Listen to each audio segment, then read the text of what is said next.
Okay, let me ask you something. Do you think home prices in 2026 are going up, down, or kind of stuck in the middle? Because when you look at what the big housing experts are predicting, the interesting part isn't one single number, it's how close their predictions are to each other.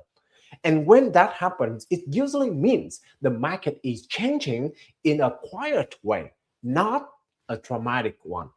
What pushing prices right now isn't hype anymore. It's things people feel every day. We're talking about mortgage rate, we're talking about monthly payment, and how many homes are actually for sale. That changes how buyers and sellers need to think. A lot of people are guessing right now, but the chart tells a clearer story. So let's break it down right now next. Before we go into the information about home prices in 2026, let's look at the sales activities, okay? Because that is actually one of the important factor the home buyers are looking at right now, and also important for the seller when you decide to list a home on the market. Basically, resale is holding and new home are struggling. That's the conclusion right there. January had fewer working days than both the January and December of last year, right? So the headline in closing look worse in reality. Specifically, what is this? New home share, okay? We have about the new home closing fell sharply, very strong, okay?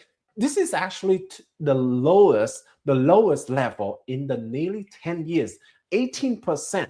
Okay, only 18% of the homes that sold in Maricopa County is actually new home sale. This is like I said, the smallest share for the last 10 years. Okay, the resale home actually performed better than that, better than actually expected, with more closing per day than January of last year. We see that the buyer are still active, but they're choosing the resale over new construction. Okay, the total closing were essentially flat year over year. It doesn't change much. Comparing when you're comparing between January of 2025 versus January of 2026. Okay, now like I said earlier, we do have less working days in January of 2026 compared to 2025. So even though the number right now is flat, right, but it's actually worse, less number of home that is closed. Okay, the reason why the resale is closing more, I told you many times already in other videos. I think the reason is that the price, right? Because as of the time of recording this video, right, the resale home is less about $70,000 less than the new home for sale on the market in one same area, right? So the buyers start to think whether they should sacrifice the 70,000 to get the luxury of the new home, or they should consider buying an older home in the same area, right? In some area, when we say older, it doesn't mean the worst of the worst, right? For example, Chandler, home in 1990s in Chandler still feel very new and very fresh, especially when they are fully upgraded as well. Okay, so that's one of the reason why I think that the reason why new home that doesn't have the advantage anymore compared to the resale home. Okay, so let's next. So that's the resale, that the sale activities. Next, we are going to talk about the median sale price. The overall median sale price about 470,000. This is actually the lowest level since 2024. Since 2024, right? The resale prices declines more than new home prices. And the new home price appears to be stable. And this is exactly what I'm talking about, because the resale home owners, they feel the pressure of the new home, right? They cannot offer the same level of incentive like the interest rate buy down, like sometimes 2 or 3% down, less than the market interest rate, right? And they may not be able to offer the same closing cost incentive like a new build home, right? The only way they can do is to lower the price. And that's the reason why. And they more flexible in dropping the price in competing with other homes. Because with the new build communities, when one home in that community lower, they normally lead to other homes in that community lower as well. So it's really difficult to negotiate with the builders in that situation. But for the one resale homeowners, they have more flexibility and they don't have any restriction in terms of dropping the price, right? It's just they can just do whatever they feel is good for their situation, right? Last but not least, the new home prices appear to be stable, but this does not include larger builder incentive, right? We're talking about rate buy down and closing cost incentive already. They stable because they try to offer the same incentive for the interest rate buy down and for the closing cost credit. And that's the reason why, as you see, well, I mean, the buyers may start to choose the resale home rather than new build community. Okay. Market direction. This is very interesting because anytime that we're talking about market direction, I'm very much happy to share with you the comfort report number, right? Which here's a couple information here. Okay, we have 9 cities that move in favorable to the buyers. Okay, last week, and this week we have 13, 1-3. Okay, so it's a big jump. It's a big jump for moving favorable to the buyers market. Okay, only 5 cities that is in favorable of the sellers market, of the seller. Okay, so that's the reason. And overall, we see that the CMI dropped about 3.6% compared to the previous week. Okay, so I'm sorry, previous months, and this is a much larger drop compared to the last week drop.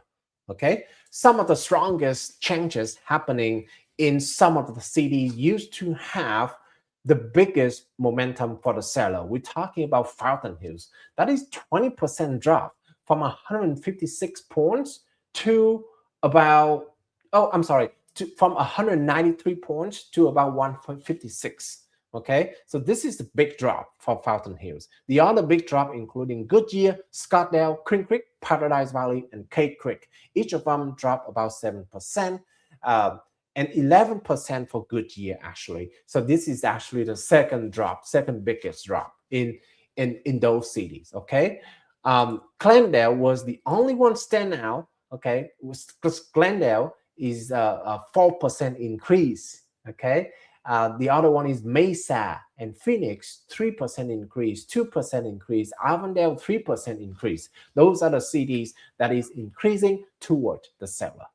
Okay. So overall, we still have about 9 cities that in the seller's market, 3 cities that in the balanced market, Peoria, Avondale, Paradise Valley, and the rest, 5 cities, 6 cities that, actually 6 cities only in the buyer's market. We're talking about Goodyear, Santan Valley, Surprise, Queen Creek, Buckeye, and Maricopa.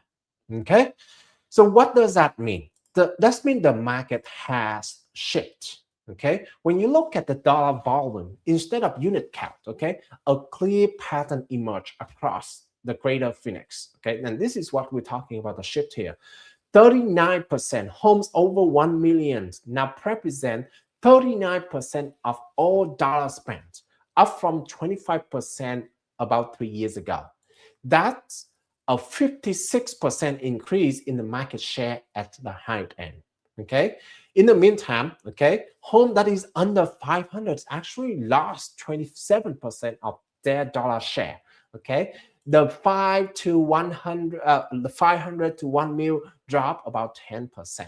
Okay, so more homes that is sold in a larger volume, and then less homes that are sold in the lower end home price. Okay, so that is very interesting movement. Actually, Phoenix have more people, buying at the high end than the people like a first-time home buyer or maybe a second-time home buyer. Maybe they're looking to move. Okay, luxury end you're doing great. Okay, okay, demand. How about the demand? Okay, is not weak at all. So despite the concern about the showing demand, okay, we're talking about like no homes for sale, or like no home, no showing at all. If when a home get on the market, okay, the total spending on the single family home is actually reaching the number much better than 2023. We see in January 2023 is only 1.87 billion. In January 2026, it's actually 2.5 billion. And yes, with the B, that's nearly about 34% of money spent overall. So the buyer still willing to pay for the Phoenix market, for the Phoenix Chandler market, right? But it wasn't this number right here, by the way, similarly to the previous information, you're gonna see that it's different depend on the price range, okay? For specifically for the low end, okay, of less than 500 is considered low, pretty much flat. Mid-range is about 21% up, okay? And then a high end, more than 1 million, is 113% up, okay? This helps explain why a lot of homes activities in the Northeast Valley, where the luxury communities, have seen a stronger activities. Okay, specifically, we have about a median sale price of 1.28 million dollars in that area.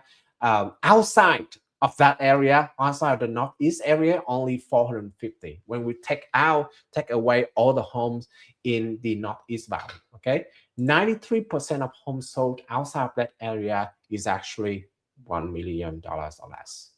Okay, so as you obviously you see here's a big change. Okay, the demand is no longer, I mean, for the less than 1 million, less than 1 million, less than 500, still struggling with the sale activities, with the home price as well. But however, with the high end, you see a big movement. So if you're thinking about buying a luxury home, you may face a lot of challenging in today's market. Even a lot of people say difficult in, market and condition and everything. Okay, now let's share with you about the home prediction in 2026. Okay, how does the home price actually goes in 2026? And we talk about the large financial expert prediction home price for 2026, and here's our 16 companies, 16 financial biggest financial across the country prediction for home price in 2026. National Association of Realtors, 4% increase. Wells Fargo, 3.5% increase. Cotality, 2.4. Realtor.com, 2.2. HEPS, 2%. Capital Economies, 2%. Fannie 1.3%. Housing Analysis Pool, 1.3. Zillow, 1.2. Redfin, 1%. And Bank of America doesn't change. And only one financial expert predict a home price drop about 0.3%, very minimal. Okay, so obviously, number one, you see this is the different number. We know that different company gonna have different, data and different analysis to give a number, a specific number.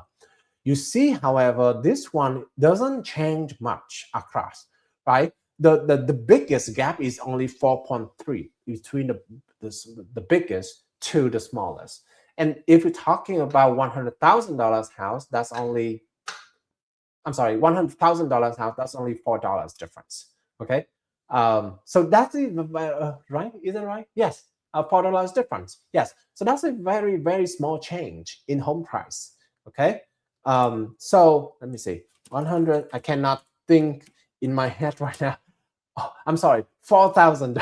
something is not right? Only $4,000 difference. Okay, so that's number one. So very minimal change across all of them. They don't predict randomly, right? But they kind of fall within that range. Okay, the big takeaways is consistent. So that's my point. Okay, at the high end, groups like NAR and Wells Fargo are expecting 3.5 to 4% growth right here. Middle range is about 1.3, 1 and 2.2% right here. When you average all of this together, you're actually roughly about 1.6%. Okay, this is not a boom market.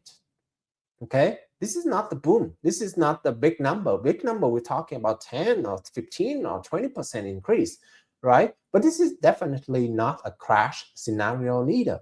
What experts are signaling is a slow, steady, and how much more balance of the housing market. Okay, for the buyers, that means less pressure to rush or overpay. Okay, but also fewer changes to wait for the price to fall. Okay, for the sellers, it means pricing correctly is critical. Appreciation alone won't save an overpriced listing anymore. Okay, so those are the two conclusions in this video. So thank you so much everyone for watching the episode update today. If you are interested in receiving a weekly market update to your email, feel free to scan this QR code right here and get clearer clarity and more information about the market and make the right decision. Thank you so much everyone. Bye bye.